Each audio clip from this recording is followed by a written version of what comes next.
All of his co-workers were gone. What could it mean? Stanley decided to go to the meeting room. Stanley's bucket. The only co-worker he would ever truly need.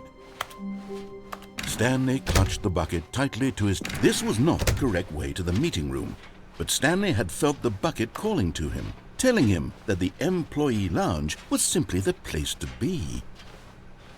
And here it was. Had the bucket turned out to be correct? No, never mind. The bucket was wrong.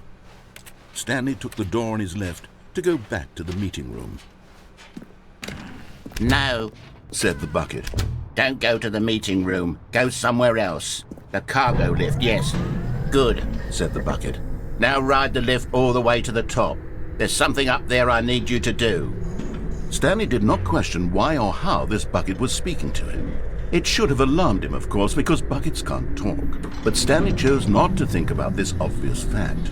He was firmly convinced that the bucket had spoken to him, and he unthinkingly did whatever the bucket asked. In here, said the bucket. go into this dark room over here. Stanley once again obeyed blindly. Now pick up the...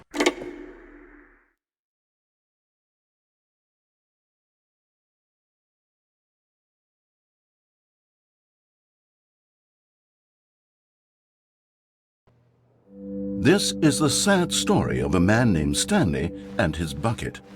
Once upon a time, I gave Stanley a bucket because I thought he was lonely and could use a friend. And then, very distressingly, he began to believe the bucket could speak to him.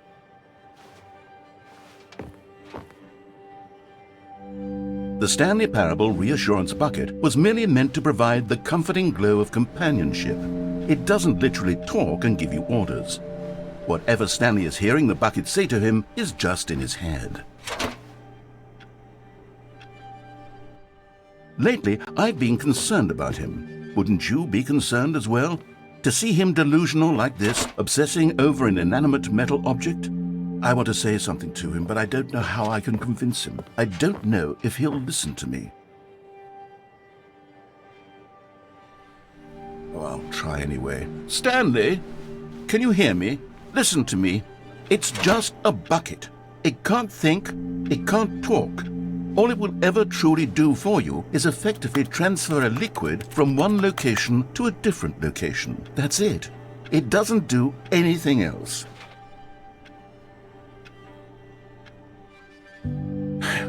You see, he's not listening. He's still taking orders from the bucket. You know, once upon a time it was me he took orders from, me he trusted and listened to. Now all he cares about is his awful bucket, his stupid hunk of metal. It's sad, but I suppose he doesn't need me anymore. From now on, he's just going to cling to this bucket, this cold, empty bucket, this sort of shiny bucket. Well, I'll give it this. The bucket does have a nice shine to it.